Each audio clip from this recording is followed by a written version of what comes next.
Interesado ako dito sa ibinunyag mismo ni Senator Ping Lacson patungkol dito sa privilege speech ni Senator Marcoleta na yung mga 8 o at least 8 sa pagkakaalam niya na mga appointees ni Bongbong Marcos na mga sekretary ay hindi pa rin nako-confirm ng CA, Commission on Appointments, para maging opisyal na sana silang mga sekretary. Katulad si Vince Dizon, E.S. Recto. Si Vince Dizon, kung hindi ako nagkakamali, September pa yan na-appoint. Pero hindi pa nako-confirm para maging opisyal na sekretary ng DPWH. Ngayon, dito natin makikita na itong administrasyon na ito ay tila baga wala nang pakialam sa proseso. Pakinggan natin itong sasabihin ni Senator Lacson. Kakampi na nila to ha. Okay, play natin to. Senator, the President Pro Temp, Senator Ping Lacson is recognized. Thank you, Mr. President.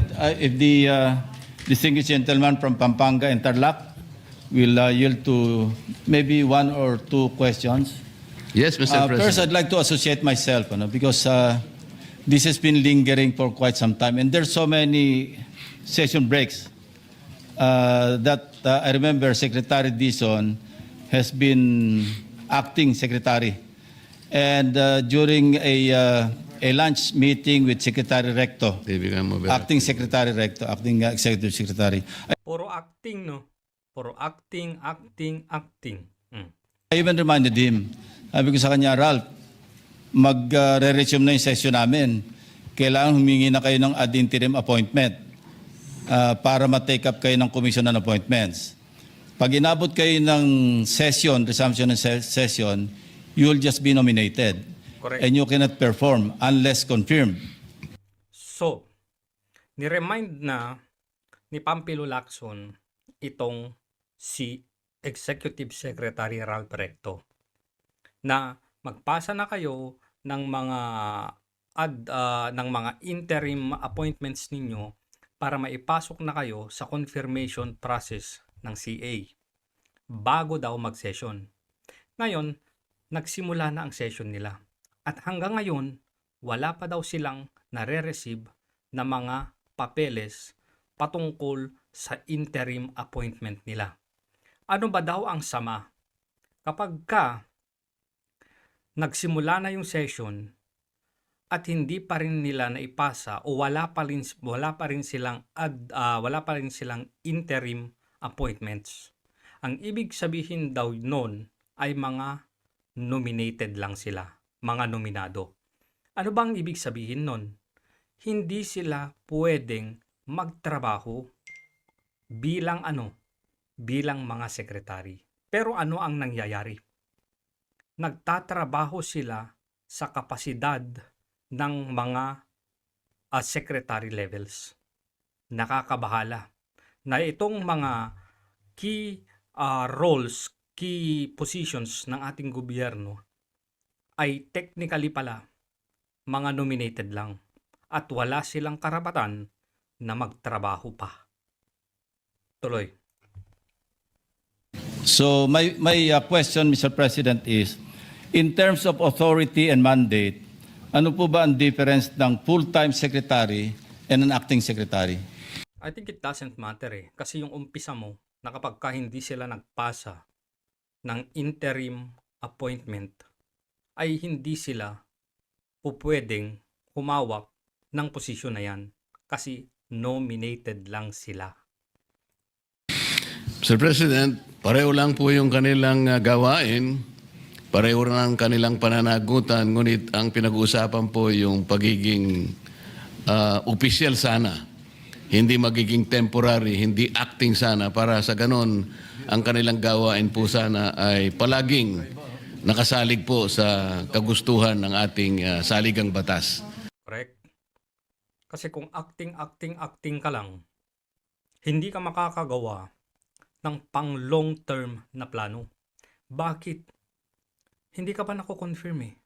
At anytime at dumating yung panahon na ikaw ay maisasalang sa Commission on Appointments at ikaw ay hindi pumasa, hindi ka po pwedeng humawak dyan, hindi ka po pwedeng magtuloy dyan. So ano ang ginagawa mo lang bilang acting? Kasi technically, hangin ka pa lang eh. Hindi pa formal yung posisyon na hawak mo. So, ano po pwede mong gawin dyan? Mga band-aid solutions lang. Hindi ka po pwedeng mag-project. Ito yung plano hanggang 2028. Paano ka magpaplano? Kung yung posisyon mo ay temporary lang, di ba? Yun ang sama. Wala ngang pagkakaiba sa trabaho o pwedeng gampanan ng isang totoong o confirmed na secretary ng isang departamento kesa doon sa temporary lang. Yun ang problema. Mas makakapag-focus ka moving forward doon sa long-term goal mo na gusto mong achieve kung sigurado ka na dyan sa posisyon mo. Tama? Kaya po nangangamba po ang representasyon na ito kung puro acting po, lalabas po silang overacting lahat pagdating ng araw, Mr. President. In other words, a full-time secretary can perform some long-term policy planning and direction, while an acting secretary, since temporary, short-term lang yung kanyang policy. Correct. Yes, Mr. May I President. interject? As far as I recall, an acting secretary may not appoint anyone in his cabinet. What the? Si Vince Dizon, ang dami niyang inappoint sa baba niya na mga ASEC at mga USEC, di ba? Siya pa nga yung mga pumili daw sa mga yun eh. So hindi pa pala pwede. Sa pagkakarecall ni Tito Soto, hindi sila pwedeng mag-appoint ng kanilang mga tauhan sa baba. Paano si Si Dave Gomez. Si Dave Gomez ba ng PCO sumalang na sa confirmation process? Parang hindi, di ba? Parang acting pa lang siya. Wow. That's the way I recall it, and I don't think he is allowed to sign for a certain amount of budget or funds. That's why an ad interim appointment is important. That's how I recall it. I can stand corrected later on. I think that is correct, Your Honor, Mr. President. There is some kind of limitation when a secretary has been appointed in an acting capacity. There are several conditions that attach to it, and sometimes he cannot perform some of the things that are within his jurisdiction. So limited yung potential na pwede niyang gawin kasi may mga limit pala. 'Di ba? So anong ginagawa ng administrasyong ito? Bakit ba hindi nila gawin yung proseso?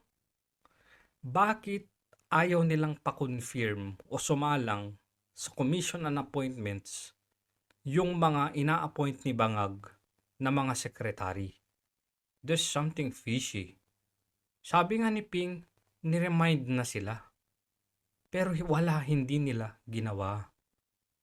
Oh.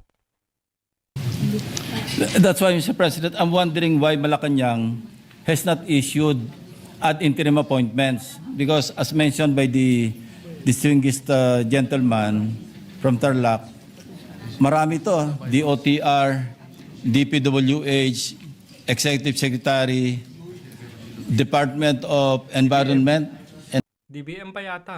Natural Resources, Department of Budget and no, acting lang talaga si parang OIC lang si Yosek Toledo because career. Secretary of Finance, at least 7 PCO, at least PCO, di ba? PCO din. 7 cabinet secretaries are in acting capacity. So I wonder why Malacanang, in spite of You know, I've reminded even Acting Secretary Vida during the last Blue Ribbon hearing.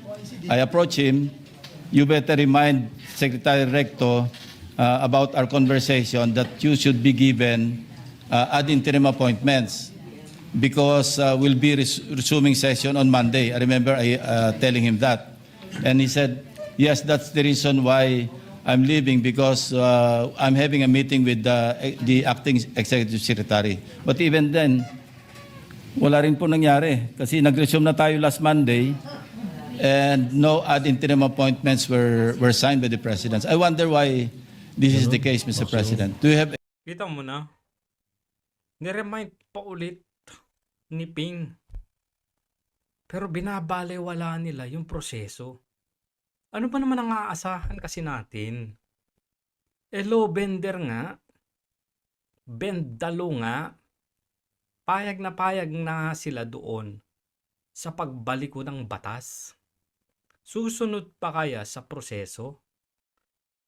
Pinglakson na to ha, kakampi na nila to ha, nire-remind na sila ha.